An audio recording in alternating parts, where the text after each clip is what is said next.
Welcome back, ladies and gentlemen, for another YouTube video. Allincrypto here, and today we are going to be talking and looking at some really exciting Cardano data. This is absolutely a video not to miss if you are a fan or a holder of Cardano, or someone who perhaps is sidelined and that is interested in it, as it is going to reveal just how well Cardano is doing as a project. We are going to be looking at the report that is titled The State of Cardano Q4 2023. So this is looking at the last quarter of 2023 and how Cardano's done over a number of different metrics. And of course, the report was published by Messari. Now, we have covered other reviews of other cryptocurrency projects, and actually there's a trend with most of the main layer ones and layer zeros out there and layer twos in regards to that they are all starting to gain real traction and users as a project. So this is going to be an exciting video.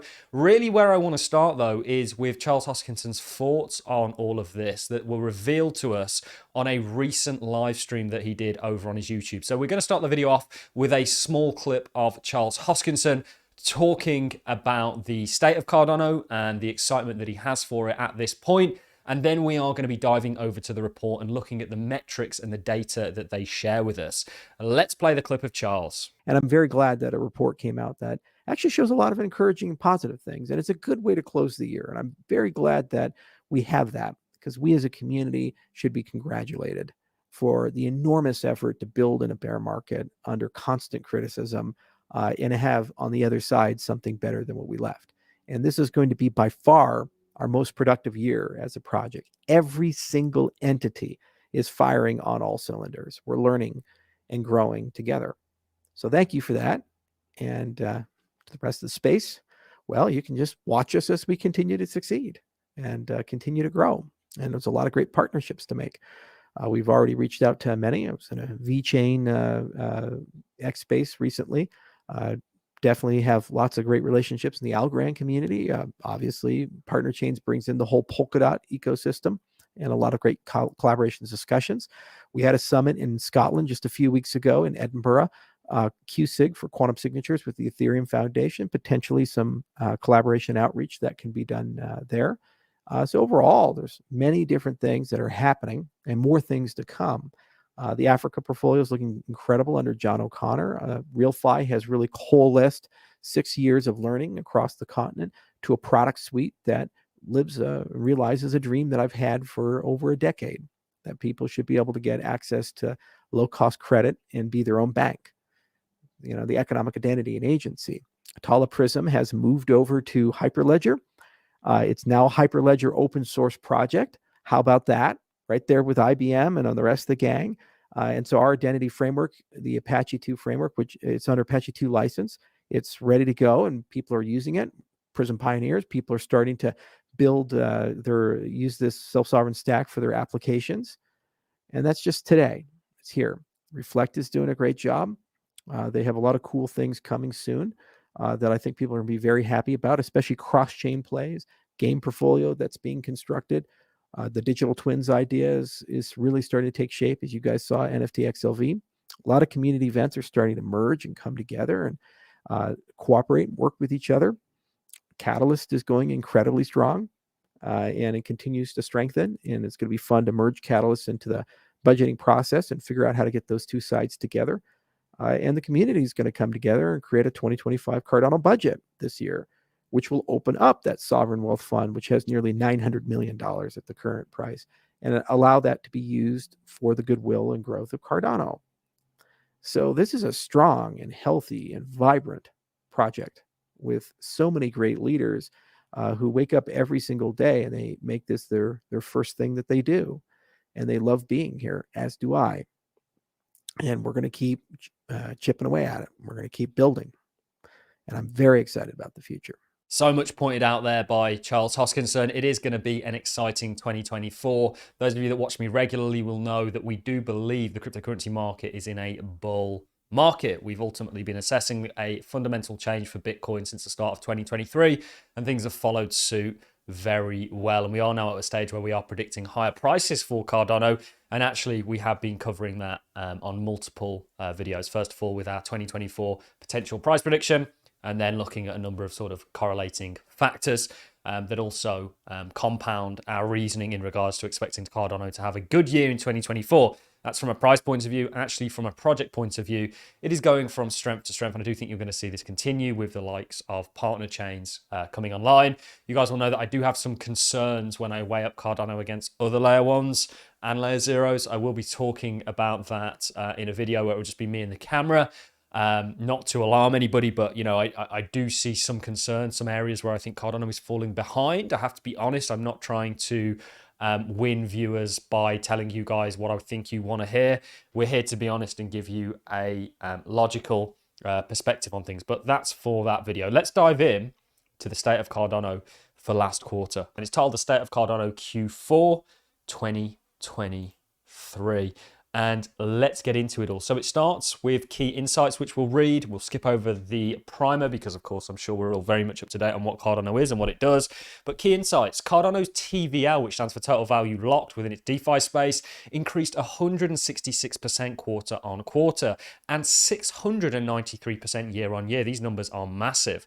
Cardano's TVL ranking increased from 34th at the beginning of 2023 to 11th, and that was without USDC. I think there's a lot of hypocrites in the Cardano space that actually make content about it.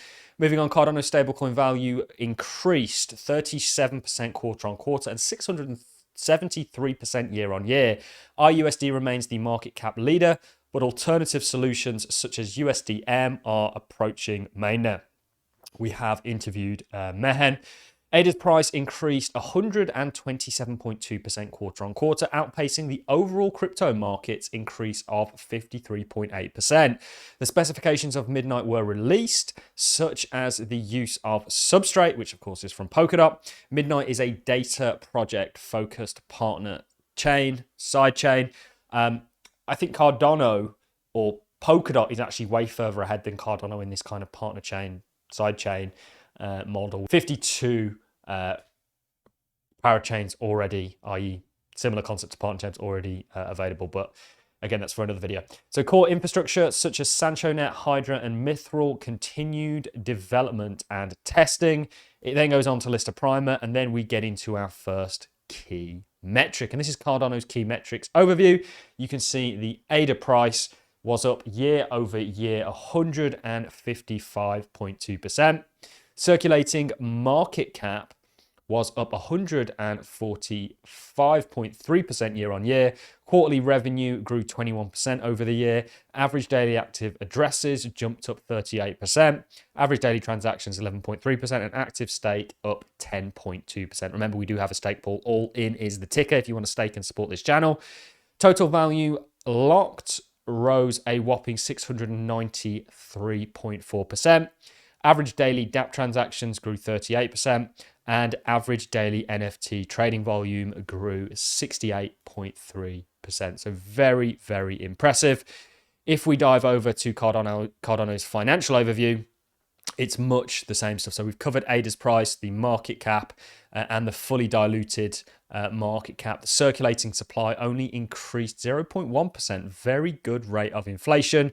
Total quarterly revenue grew 12.3%. Treasury balance grew 29%. Remember, that treasury will be unlocked with everything that we've got coming this year. We are in the age of Voltaire. Treasury balance in USD dollars rose 216.3%, and the real yield was 97.9%, which is certainly pretty impressive. It then goes on to look at more detail in ADA's price increase quarter over quarter and year over year. The next thing that we have is network analysis. So we have looked at average daily active addresses, daily transactions. We've also looked at transaction to address ratio. That was up 45%. Average transaction fees were up 36.5%, which isn't necessarily a good thing for the user of the chain. Active stake grew 10%. Active stake in US dollars grew 120%, obviously with the price increase of Cardano, and engaged stake up 9.6%. This is the DAA and TXS increase of 1.5 and 10.9% quarter over quarter, respectively. This is Cardano's staking overview. You can see stake pools grew year over year by 5.2%. Stake pools with one block creation were at 3.8%. Delegators up 6.6%. Active staked addresses obviously 10%. Engaged stake 6.9%. We've already looked at that. Then we have the MAV, which was up 25.9%, and pools with 50% of stake or more up 6.1%, which is kind of a bit of a metric that, you know, bigger pools are gaining more of the stake. Active stake and stake participation were flat in the second half of 2023. And then, of course, it moves on to talk about things like Mithril, SanchoNet, and then we have ecosystem analysis, which is a rather interesting one. Average daily DApp transactions year over year up 38.8%. Average daily NFT transactions up 58.3%. Average daily NFT trading volumes up 68%. Total value locked, of course, we've covered, was up a whopping 693%. Total value locked in Cardano up 223%. Stablecoin value up 673%. The top protocols by TVL, protocol TVL dominance were up a whopping 339%. It then looks at the dApps in regards to transactions, and you can see that MinSwap is a real winner here, but you have the likes of JPG.store, Liquid, VYFi, Muesli Swap, Sunday Swap, and others. It then goes on to talk about a number of things. TVL set all-time highs in Q4. This is a representation of this. It's been taken from DeFi Llama. It then goes on to talk about things like OneChain, smart tokens, Indigo, and then you can see Indigo has dethroned MinSwap as leader in Cardano in regards to TVL. Then goes on to talk about partner chains, and then we have a section on NFTs, and you can see Cardano's NFT space is actually gaining quite a bit of traction. It talks about Hydra, Project Catalyst, and many other things, and how the developer community is doing very well.